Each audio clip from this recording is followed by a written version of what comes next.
इस वीडियो में हम चैप्टर 1 को ही कंटिन्यू करेंगे। पिछली 2 वीडियोस में बेटा हम सॉलिड लिक्विड गैस के बारे में पढ़ चुके हैं, उनके डिफरेंसेस हमने पढ़े। उसके बाद हम नेक्स्ट इस टॉपिक में यहाँ पर पढ़ेंगे the units of temperature. Unit of temperature बेटा 3 हैं, degree Celsius, Fahrenheit and kelvin, but the SI unit of temperature is kelvin. लेकिन जब भी आप किसी भी चीज़ का मेल्टिंग पॉइंट है या बॉइलिंग पॉइंट अगर आप पढ़ते हैं तो हम देखते हैं कि वो डिग्री सेल्सियस में दिया हुआ होता है, तो उसको आप केल्विन में चेंज कर सकते हैं। और वो हम कैसे चेंज करेंगे कि 0 डिग्री सेल्सियस जो होता है बेटा that is equal to 273.16 kelvin के इक्वल होता है। तो जब भी आपको किसी भी डिग्री सेल्सियस को केल्विन में चेंज करना होता है तो उसमें हम 273 को प्लस कर देते हैं, 0.16 को हम ओमिट कर देते हैं क्योंकि उससे इतना ज़्यादा फ़र्क नहीं पड़ता है टेम्परेचर के। तो जब मान लिया आपके पास टेम्परेचर गिवन है 0 डिग्री सेल्सियस, तो आप 0 डिग्री सेल्सियस को कैसे लिख सकते हैं केल्विन में? केल्विन में लिखने के लिए आप 0 में 273 प्लस कर दीजिए, दैट विल बिकम 273 केल्विन। इसी तरह से मान लिया आपके पास क्वेश्चन है कि convert 25 degree Celsius into kelvin, 100 degree Celsius into kelvin, 125 और 150 डिग्री सेल्सियस इंटू केल्विन। तो आप कैसे करेंगे? इसमें 273 आप प्लस करते चले जाएंगे, ये हो जाएगा 298 केल्विन। 100 में आप 273 प्लस करेंगे, ये बन जाएगा 373 केल्विन। इसी तरह से 150 में आप 273 प्लस करेंगे तो ये बन जाएगा 3, 7 और 12, 423 केल्विन बेटा। तो डिग्री सेल्सियस को केल्विन में चेंज करने के लिए हमें क्या करना है? 273 को प्लस करना है, ये बात आपने याद रखनी है। अगर इससे उल्टा अगर हमने करना है कि मान लिया आपको टेम्परेचर केल्विन में दिया हुआ है और आपने उसको डिग्री सेल्सियस में चेंज करना है, तो आप कैसे करेंगे? प्लस को अगर आप उधर लेकर जाते हैं इक्वल टू के साइन के दूसरी साइड अगर आप लेकर जाते हैं तो वो माइनस का हो जाता है। तो यहाँ पर भी हमने यही करना है कि अगर हमने केल्विन को किस में चेंज करना है, डिग्री सेल्सियस में चेंज करना है, तो हमें क्या करना पड़ेगा? -273 करना पड़ेगा। फॉर एग्जाम्पल अगर 273 केल्विन आपके पास गिवन है और आपको कहा है कि convert it into degree Celsius, तो 273 में से 273 ही माइनस कर दीजिए, it will become 0 degree Celsius. अगर आपके पास है 373 केल्विन को आप सेल्सियस में चेंज कीजिए तो 373 में से आप 273 को माइनस करेंगे, it will become 100 degree Celsius. मतलब अगर आपने डिग्री सेल्सियस को केल्विन में चेंज करना है तो 273 को प्लस कर दो, और अगर आपने केल्विन को सेल्सियस में चेंज करना है तो 273 को माइनस कर दीजिए। कोई भी एक चीज़ आप याद कर लीजिए, दूसरी अपने आप याद हो जाएगी। इसके बाद नेक्स्ट पार्ट जो है बेटा वो है आपका, ये देखिए दिस वन, कि can matter change it's state. क्या मैटर अपनी स्टेट को चेंज कर सकता है? स्टेट में कौन कौन सी चीज़ें हमने पढ़ी? Solid, liquid, gas.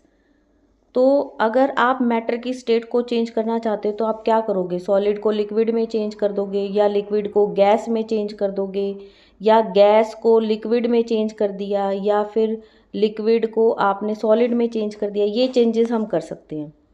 तो उसको चेंज करने के हमारे पास 2 तरीके हैं, बाय चेंजिंग द टेम्परेचर और बाय चेंजिंग द प्रेशर, और बाय बोथ।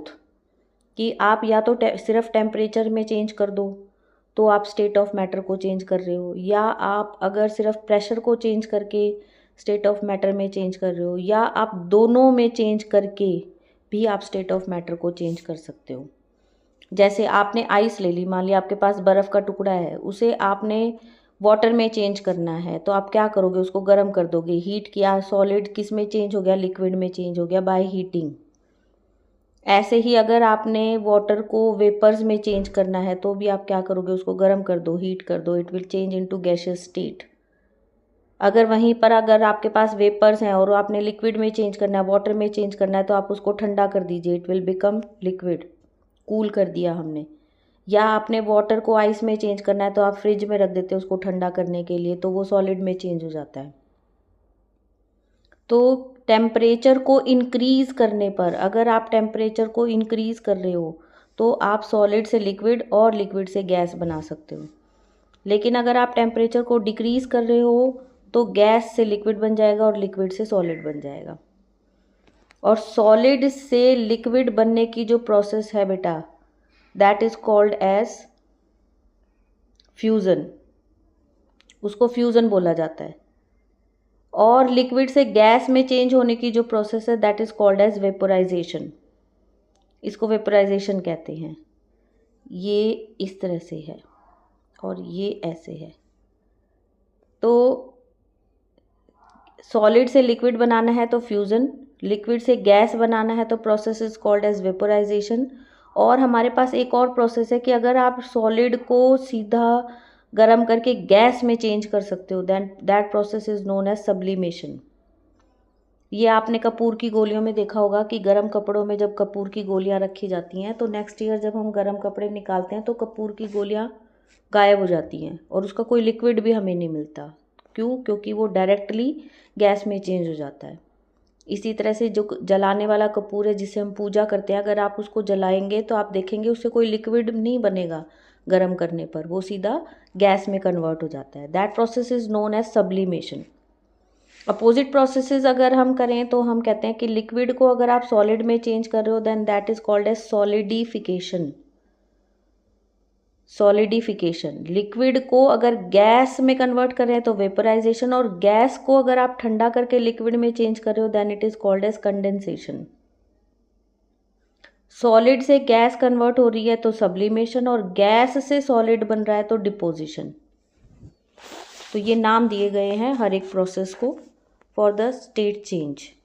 अब हमने प्रोसेस पढ़ी कि अगर आप डायरेक्ट सॉलिड से गैस बना रहे हो, सॉलिड से आप डायरेक्ट गैस में चेंज कर रहे हो, या कोई ऐसा सब्सटेंस है या कोई ऐसा सॉल्ट है जिसको गर्म करने पर वो सॉलिड से सीधा गैस में चेंज हो रहा है, then that process is known as sublimation. और कुछ सब्लिमेबल सब्सटेंसेस जो हैं वो मैंने लिखे हैं यहाँ पर, ये देखो। फर्स्ट इज़ कैम्फर जिसे हम कपूर कहते हैं, second is iodine, ammonium chloride, naphthalene balls जो हम गर्म कपड़ों के लिए यूज़ करते हैं, और कैम्फर जो हम पूजा में यूज़ करते हैं, एंड एंथ्रासीन। ये 5-6 सब्सटेंसेस हैं बेटा जो सब्लिमेबल हैं। इनको लर्न कर लो, कई बार पेपर में पूछ लिया जाता है कि नेम सम सब्लिमेबल सब्सटेंसेस, तो आप कोई भी एग्जांपल लिख सकते हो। या ये पूछा जाएगा आपसे कि which one of the following is sublimable, तो आपको ऑप्शंस दे दिए जाते हैं, तो उनमें ये 5-6 ऑप्शंस जो हैं वो आप याद कर लेंगे तो आपको आप आइडेंटिफाई कर पाएंगे कि 4 ऑप्शंस में से ऐसा कौन सा सब्सटेंस है जिसको सब्लाइम किया जा सकता है। नेक्स्ट इसके बाद जो है बेटा हमारे पास, नेक्स्ट इज दिस वन।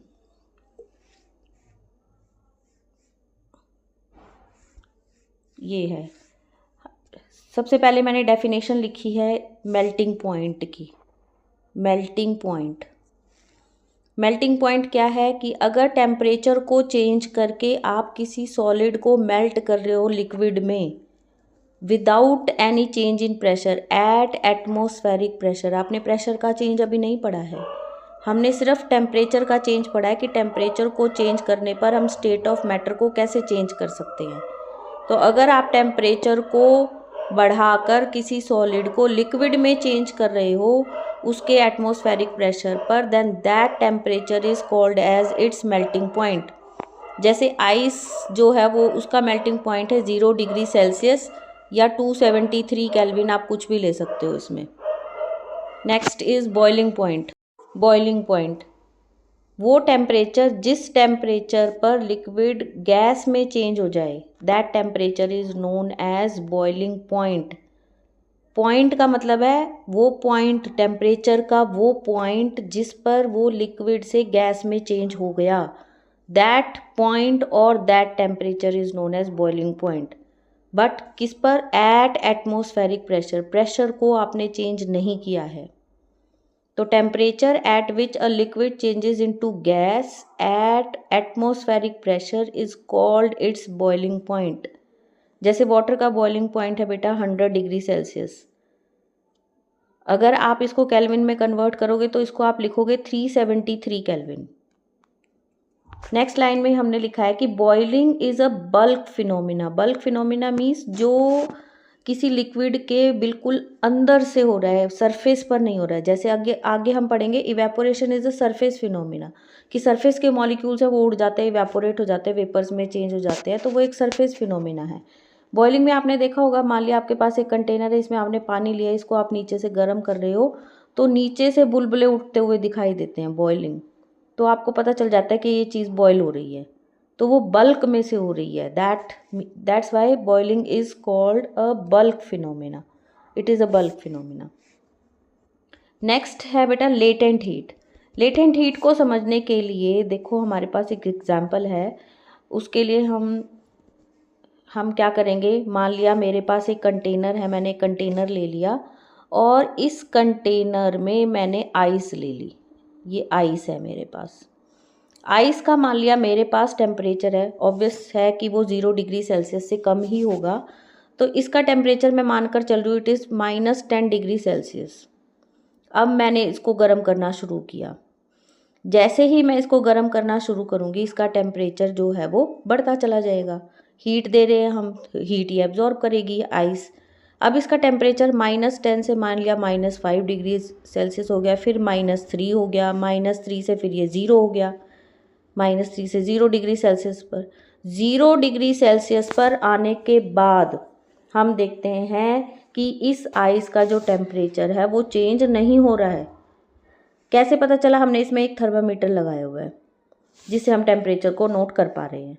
हम देखते हैं कि 0 डिग्री सेल्सियस आने के बाद आइस का टेम्परेचर बढ़ ही नहीं रहा। क्यों नहीं बढ़ रहा?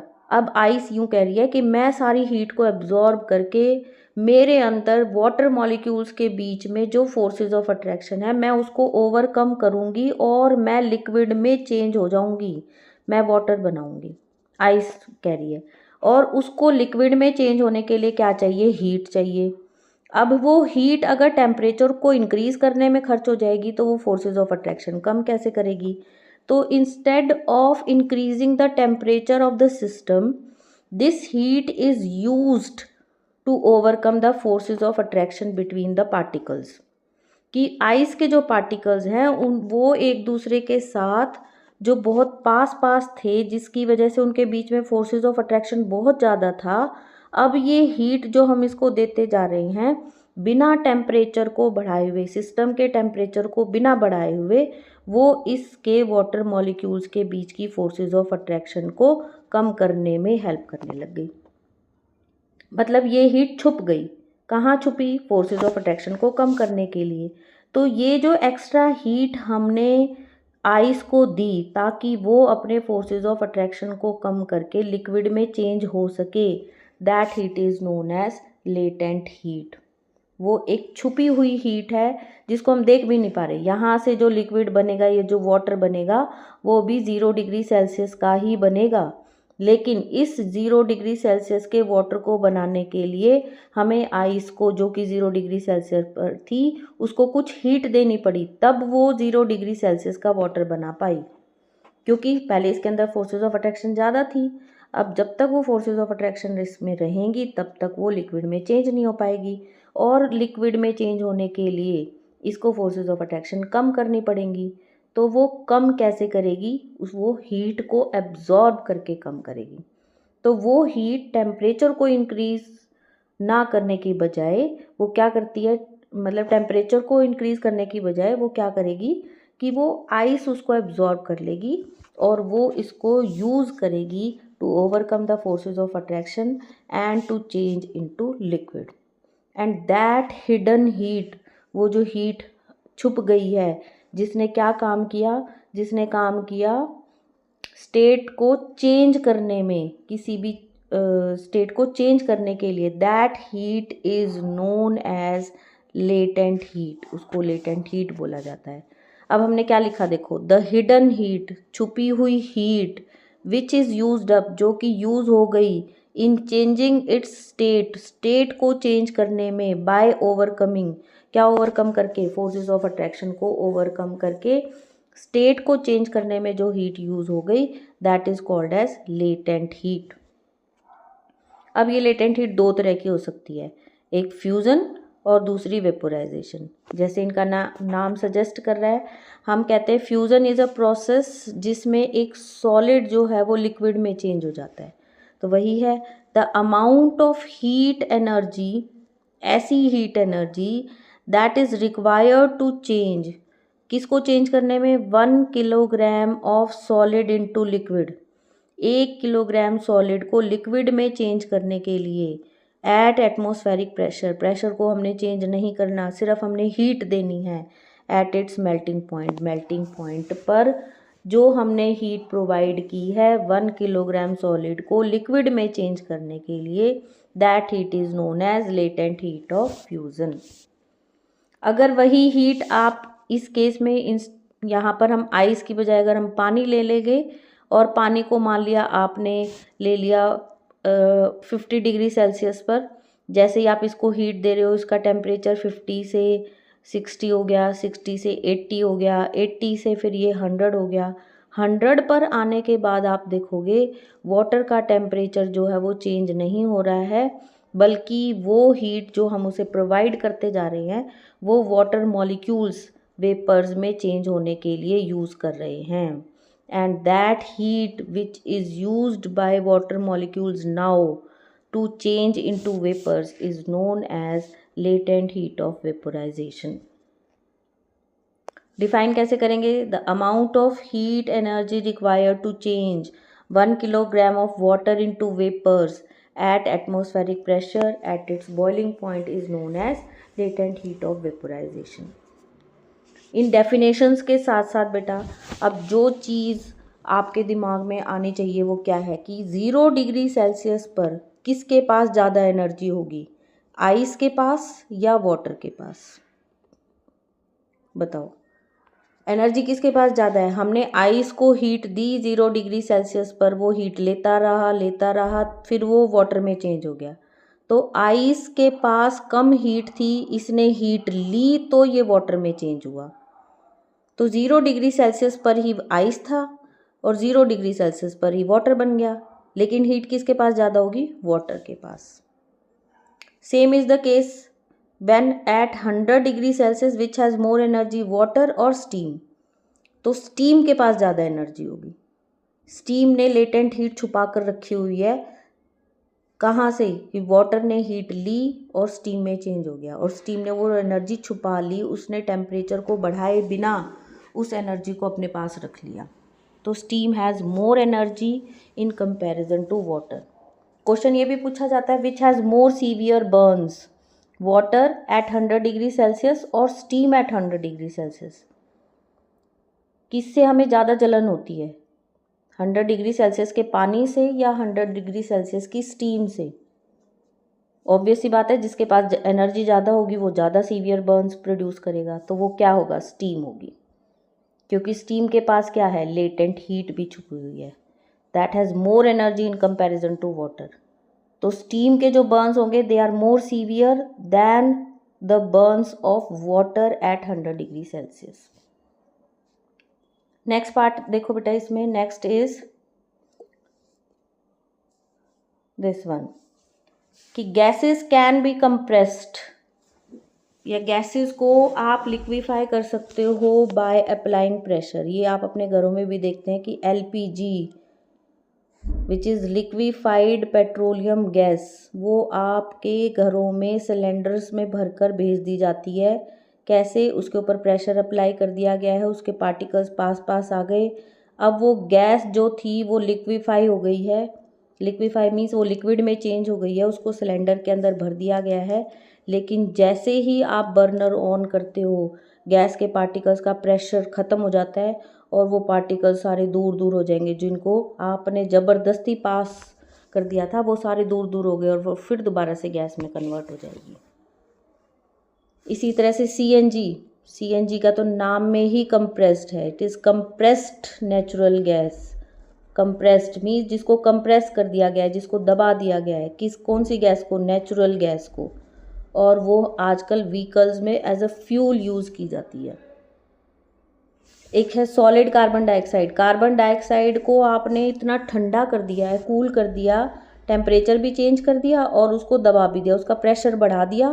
प्रेशर को बढ़ाना और टेम्परेचर को कम करना दोनों ही किसी गैस को कंप्रेस करने के लिए होती हैं। तो जब भी आप कार्बन डाइऑक्साइड को कंप्रेस करते हो, उसको कूल कर देते हो, तो वो डायरेक्ट सॉलिड में चेंज हो जाती है and it is called as dry ice.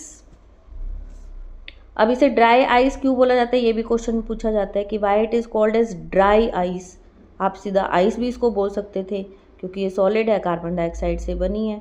इसको ड्राई इसलिए बोला बेटा कि अगर आप इस गैस को दोबारा से आपने मान लिया इसको कंप्रेस किया तो वो सॉलिड में चेंज हो गया, और अगर आप इस सॉलिड कार्बन डाइऑक्साइड को गर्म करते हो तो ये किसी भी चीज़ को वेट नहीं करेगी, वो गीला नहीं करेगी, वो डायरेक्टली किस में चेंज हो जाएगी, गैस में चेंज हो जाएगी।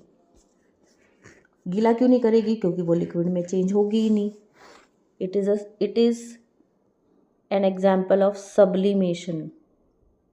सब्लिमेशन में भी तो हमने यही पढ़ा था कि हम सीधा सॉलिड को किस में चेंज कर रहे थे, गैस में।